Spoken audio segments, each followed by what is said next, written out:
Advanced courses తో పాటు first year నుండే campus recruitment training leading companies లో 13,000 plus placements with 13.5 lakhs highest package.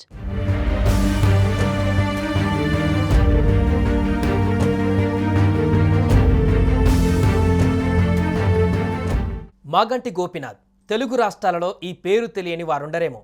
ఎందుకంటే హైదరాబాదులోని అత్యంత ధనికులున్న నియోజకవర్గం జూబ్లీ హిల్స్ ప్రాంతం. సినీ నటులు, వ్యాపారవేత్తలు, బడా రాజకీయ నేతలు, బిలియనీర్లు, సెటిలర్స్, పేదలు ఎక్కువగా ఇక్కడే ఉంటారు. ఎక్కడి నుంచి మాగంటి ప్రాతినిధ్యం వహిస్తుండడంతో ఆయన పేరు అందరికీ తెలిసే ఉంటుంది. అసలు ఆయన బ్యాక్గ్రౌండ్ ఏంటి, రాజకీయాలలో ఎలా ఎదిగారు వంటి విషయాలను ఇప్పుడు చూద్దాం.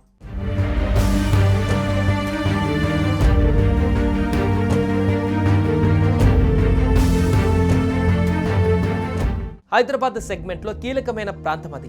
సినీ సెలబ్రిటీలు, బడా వ్యాపారవేత్తలు, కార్పొరేట్ సెక్టార్లో కీలకమైన వ్యక్తులు, రాజకీయ నాయకులు ఉండే ప్రాంతం అదే జూబ్లీ హిల్స్ నియోజకవర్గం. అందుకే ఈ ప్రాంతాన్ని చాలా ప్రెస్టీజియస్గా తీసుకుంటాయి అన్ని రాజకీయ పార్టీలు.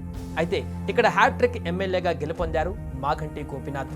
తెలంగాణ ప్రత్యేక రాష్ట్రం ఏర్పడిన తర్వాత బీఆర్ఎస్ పార్టీకి జూబ్లీ హిల్స్ నియోజకవర్గం కంచుకోటగా మారింది. గత ఎన్నికలలో కూడా బీఆర్ఎస్ తరఫున మాగంటి పోటీ చేసి ఎమ్మెల్యేగా గెలిచారు. హ్యాట్రిక్ ఎమ్మెల్యేగా విజయం సాధించారు. ఆనాడు ఎన్టీఆర్ పిలుపుతో టీడీపీలో చేరిన ఆయన అంచెలంచెలుగా ఎదిగారు.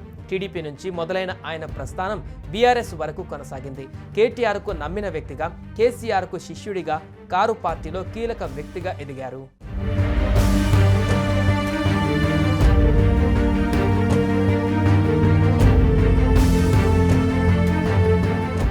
మాగంటి గోపీనాథ్ 1963 జూన్ 2న కృష్ణమూర్తి, మహానంద కుమారి దంపతులకు హైదరాబాద్లోని హైదర్గూడలో జన్మించారు.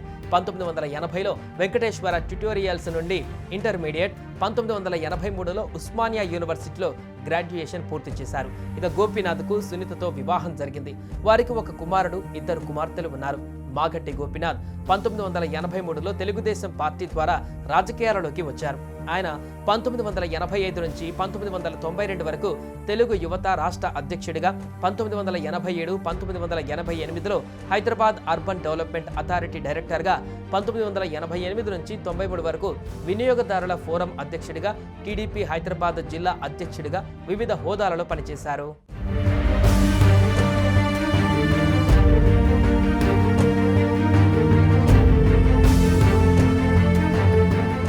ఇక 2014లో జరిగిన తెలంగాణ సార్వత్రిక ఎన్నికలలో భాగంగా తెలుగుదేశం పార్టీ తరపున జూబ్లీ హిల్స్ శాసనసభ నియోజకవర్గం నుండి పోటీ చేసి సమీప ఎంఐఎం అభ్యర్థి నవీన్ యాదవ్పై 9,242 ఓట్ల మెజారిటీతో గెలుపొందాడు.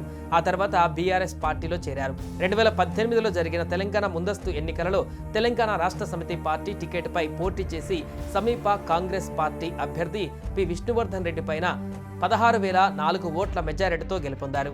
ఇక ఆయన 2018లో శాసనసభలో పబ్లిక్ ఎస్టిమేట్స్ కమిటీ సభ్యుడిగా ఉన్నారు. మాగంటి గోపీనాథ్ 26 జనవరి 2022న టీఆర్ఎస్ పార్టీ హైదరాబాద్ జిల్లా అధ్యక్షుడిగా నియమితుడయ్యారు.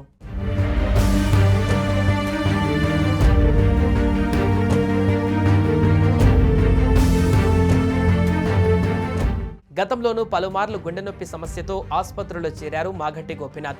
ఆ సమయంలో బీఆర్ఎస్ శ్రేణులు ఆందోళనకు గురయ్యారు. అయితే మళ్లీ తిరిగి కోలుకున్నారు. తాజాగా మాగంటి గోపీనాథ్కు తీవ్ర అస్వస్థతకు గురయ్యారు. గుండె సమస్యతో గచ్చిబౌలిలోనే ఆసుపత్రిలో చేరారు. పరిస్థితి విషమించడంతో ఆయన కన్నుమూశారు. ఇక మాగంటికి రాజకీయ నేతలు నివాళులర్పిస్తున్నారు. ఆయన ఆత్మకు శాంతి చేకూరాలని ప్రార్థిస్తున్నారు.